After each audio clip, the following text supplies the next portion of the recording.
एक छोटे से गांव में जग्गू और उसका बेटा सोहन रहता था। उनकी एक छोटी सी झोपड़ी थी।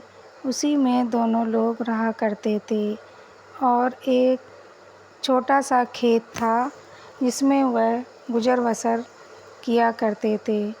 एक दिन सोहन बोला, पिताजी अब बहुत हो चुका, हम कब तक ऐसे भूखे रहेंगे। इस बंजर भूमि में कुछ भी उगाओ ढंग से भी उगता नहीं है। हमारा साल भर का खर्चा भी नहीं निकलता है। अब हम आज भी भूखे सोएंगे। अब मैं कल से सेठ के यहाँ काम करने जाऊँगा। उसके पिता बोलते, बेटा तुम सेठ के यहाँ काम करोगे, सेठ ठीक नहीं है। वह बोला, तो क्या हुआ, मैं मेहनत करूँगा और वह मेहनत के हमें रुपए देगा, हमें उससे क्या लेना देना। मैं तो सोचता हूँ पिताजी आप भी वहाँ पर काम करने लगो तो कुछ नहीं, 2 वक्त का खाना तो हमें नसीब होएगा। उसने कहा, नहीं बेटा तुम ही जाओ, मैं नहीं जाऊँगा। मैं अपने बंजर भूमि हो या जैसी भी हो, मेरी खेती मेरे लिए सब कुछ है और मैं इस खेत को छोड़कर कहीं भी नहीं काम करने जाऊँगा। तो वह बोला, ठीक है पिताजी, तुम्हारी जैसी इच्छा। सुबह उठता और बेचारा सेठ के यहाँ जाता, बोलता, सेठ जी मुझे काम चाहिए। सेठ जी ने कहा, क्यों नहीं, काम के लिए एक जगह खाली है, खेत पर काम करना चाहो तो कर सकते हो। वह बोला, हाँ मैं करूँगा। इतना कहकर वह खेत पर काम करने के लिए जाता। तभी सेठ बोलता, देखो मैं 2 किलो अनाज रोज़ दिया करूँगा और तुम्हें खेत पर काम सारे दिन करना है। उसने बोला, ठीक मुझे मंजूर है। और वह खेत पर जब काम करने लगा, शाम हुई तो सेठ जी ने उसे 2 किलो अनाज दिया। अनाज लेकर वह घर पर पहुंचा और उसने बढ़िया बढ़िया खाना बनाया। फिर उसके पिताजी खेत से लौट कर आए तो उसने कहा, देखो पिताजी आज मैंने कितना अच्छा खाना बनाया है, आज हम लोग को पेट भरकर खाना खाएंगे। उसने कहा, हाँ बेटा। वह दोनों खाना खाते और सो जाते हैं। दूसरे दिन वह फिर खेत पर काम करने के लिए सेठ के यहाँ जाता है और उसके पिताजी भी खेत पर काम के लिए चले जाते हैं। तभी उसके पिता के दोस्त किशन वहाँ पर पहुँचते हैं और कहते कि अब 1 साल हो चुकी है, तुम्हारी बहू बहुत दिनों से घर पर नहीं आई। ऐसा करो उसे अब बुला लाओ, नहीं तो दुनिया वाले क्या कहेंगे कि देखो अपनी बहू को मायके में छोड़ रखा है। उसने कहा, मैं बुलाकर तो ले आऊँ, लेकिन अभी खुद का तो गुजारा ठीक से होता नहीं, उसको भी भूखा रखेंगे क्या। उसने कहा, तुम इसकी चिंता क्यों करते हो, ऊपर वाला सब देखता है। और रही बात घर में कुछ सामान नहीं है, मैं कुछ सामान दे दूँगा जिससे तुम्हारा काम चलने लगेगा और तुम कल जाकर बहू को ले आओ।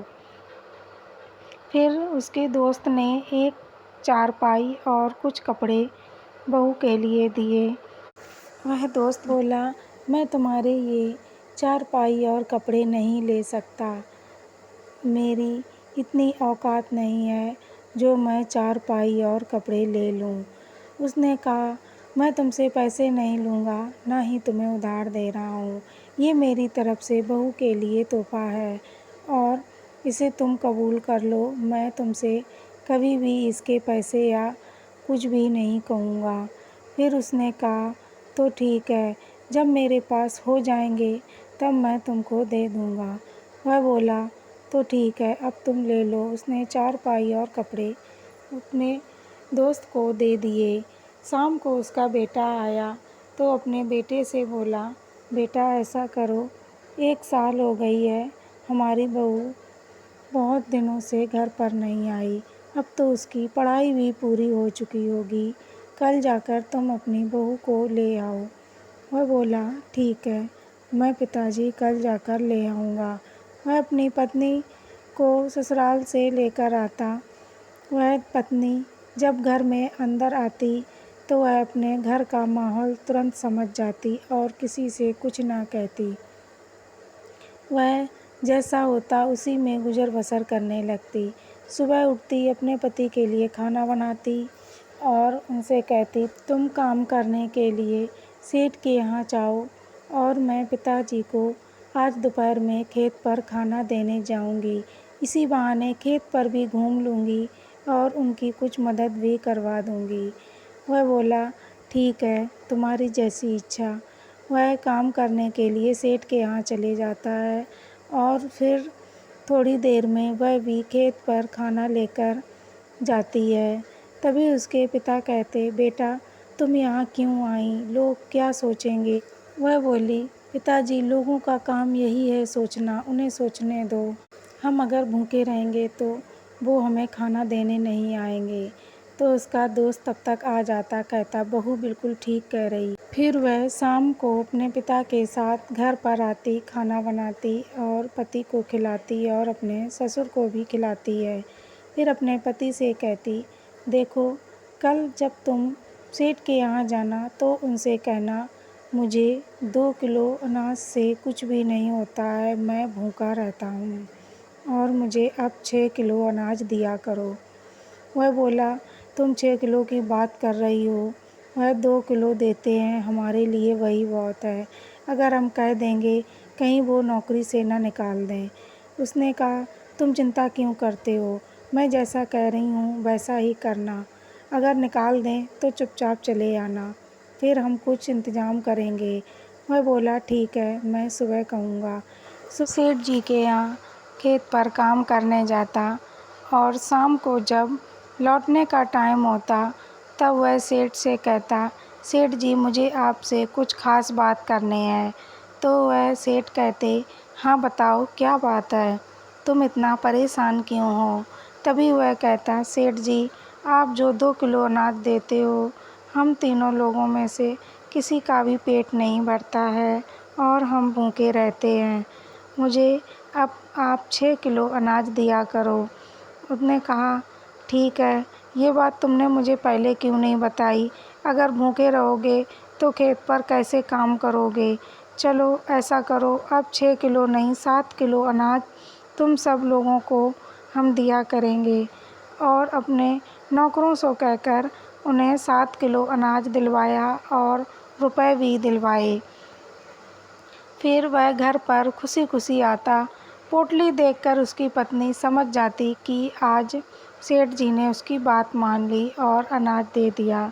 तभी वह कहती, अनाज ज़्यादा मिला आज? बोला, हाँ, आज मुझे अनाज ज़्यादा मिला और सेठ जी बहुत अच्छे हैं, उन्होंने मुझे रुपए भी दिए। उसने कहा, जब तक तुम किसी से कुछ कहोगे नहीं, कोई तुम्हारी समस्या नहीं समझेगा। उनसे कहो कुछ, कम से कम उन्हें पता तो लगेगा। वह बोला, हाँ तुम ठीक ही कहती हो। फिर उसने 7 किलो अनाज लाकर घर में रखा और आराम से खाना खाकर सो गया। सुबह उठा तो उसकी पत्नी ने खाना बनाया और वह खाना खाकर सेठ जी के यहाँ निकल गया। वह भी पिताजी के साथ खेत पर काम करने के लिए चली गई। तो उसने पिताजी से कहा, पिताजी आज से मैं भी खेत पर काम करवाया करूँगी। वह बोले, ठीक है बेटा, बेटा तुम जैसा कहोगी वैसा ही होगा। और वह खेत पर पिताजी के साथ बराबर काम करवाती है। शाम को वापस आती, फिर अपने पति से कहती, देखो ये अनाज मैंने कुछ बचाकर इकट्ठे कर लिए है, तुम जाकर इसको बेच देना और कुछ खाद और दवाई लेकर आना जिससे हम खेतों पर छिड़कें और खेत को ताकत मिले। उसने ऐसा ही किया, अनाज जाकर बेच दिया और कुछ पैसे मिले। उससे उसने खाद खरीदी और कुछ दवा छिड़कने वाली खरीदी और घर पर आया, अपनी पत्नी को दी। दूसरे दिन उसने दवा छिड़की और खाद डाली, फिर गेहूँ बोए। अब उसकी फसल बहुत ही अच्छी अब की बार हुई। उसने साथ ही साथ कुछ सब्जियां भी बोई थीं, वह सब्जियां भी बहुत अच्छी निकलीं। उसने अपने पति से कहा और पिता से कहा, पिताजी आप सब्जी बेचने जाना। और पति से बोली, तुम ऐसा करो, अनाज ढेर सारा मेरे पास रखा है, वह जाकर बेच आओ। हमारी जो फसल होगी हम उससे भी बेचा करेंगे। और अब तुम काम पर जाना बंद कर दो, हमारे घर में ही बहुत काम है, इन्हीं को करो और इससे ही हम लोग आगे बढ़ जाएंगे। उसने वैसा ही किया, काम पर जाना बंद कर दिया, अनाज बेचने का काम करने लगा और उसकी फसल हुई, उसको भी बेचा, कुछ पैसे घर पर आए, उसके घर में रौनक हो गई।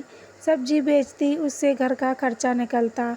इस तरीके से उसने झोपड़ी से एक बढ़िया सुंदर सा घर बनवा लिया और उसके दिन वक़्त सब कुछ बदल गए। वह दोनों आराम से रहने लगे। पिता उसके बोले, देखो पढ़ी लिखी बहू का यही फ़ायदा होता है।